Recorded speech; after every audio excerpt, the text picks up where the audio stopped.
In December 2019, we were doing well, and moving into 2020, we were really looking to get more people interested in what we were all about. When the shutdown happened, there was a general feeling that if we start dropping our memberships, 13 Stars is not going to be here when this is all over.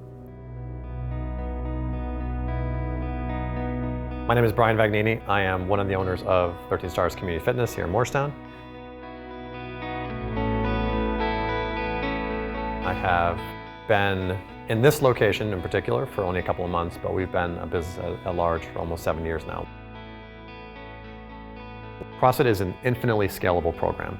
You can come in here as a college athlete, as someone who has never been a part of any athletic program ever in their life, fresh off the couch. You can be 25 years old, you can be 65 years old. You can come here fresh as a daisy.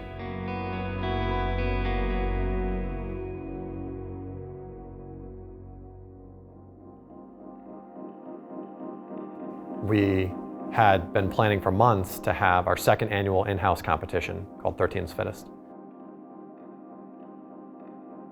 We had 13's Fittest on that Saturday, I believe it was March 6th, and then the following weekend we were shut down.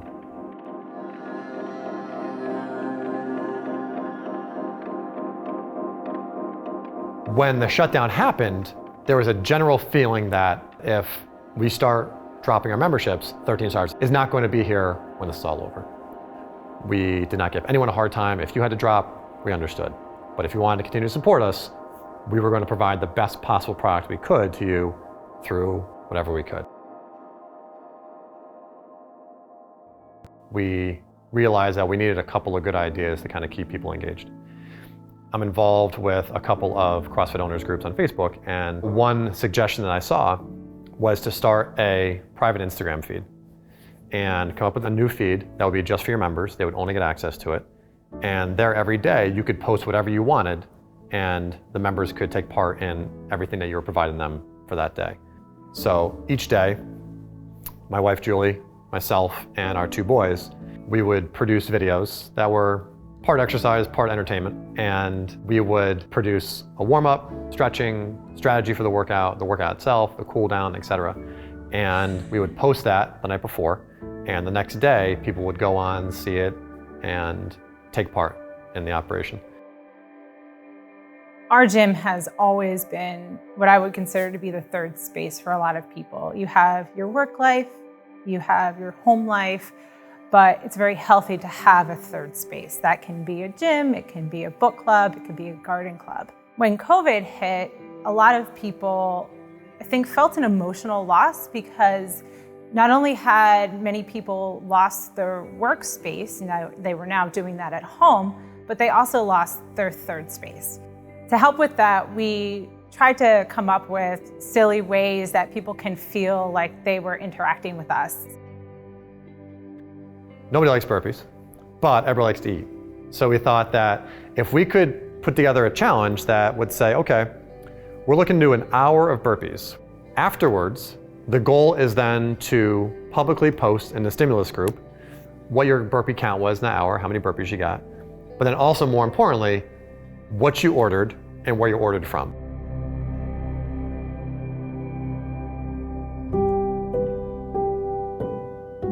Me personally, I teach at a private school, and we had roughly 4 days, including a weekend, to turn around going from fully in-person to fully virtual. For Brian and I, balancing everything some days just seemed completely impossible. I teach high school in town here. I teach high school English. I was getting up at 4:30 to grade papers in the morning and set up my daily lessons.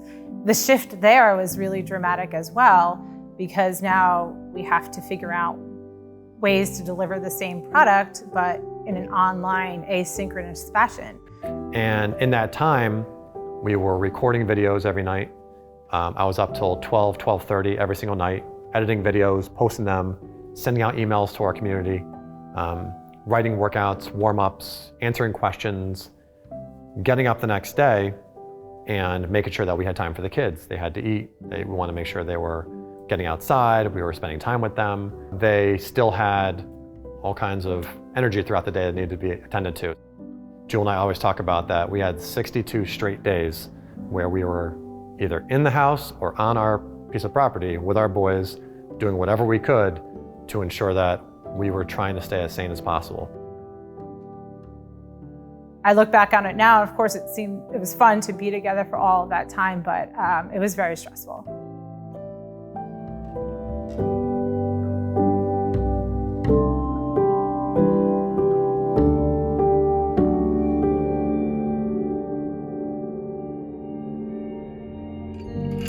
When it was finally announced that athletic activities could resume outside up to a certain number of people, we thought, great, we can get 8 to 10 people outside. We had space in the driveway at our old location on Elm Street, and Lawrence Epstein, who owns Willow French Cleaners, was gracious enough to allow us to use the driveway for the majority of the day. We started with 1 class a day, then we had 2 classes, and by the time we moved out of there, we were up to 5 classes a day in the driveway. We had 3 in the morning and 2 at night. At the point where we decided we were going to move forward with this space, we realized that even though we were still in the driveway, we weren't sure what was coming up, we knew that this was going to be the best possible option for us for the future moving forward.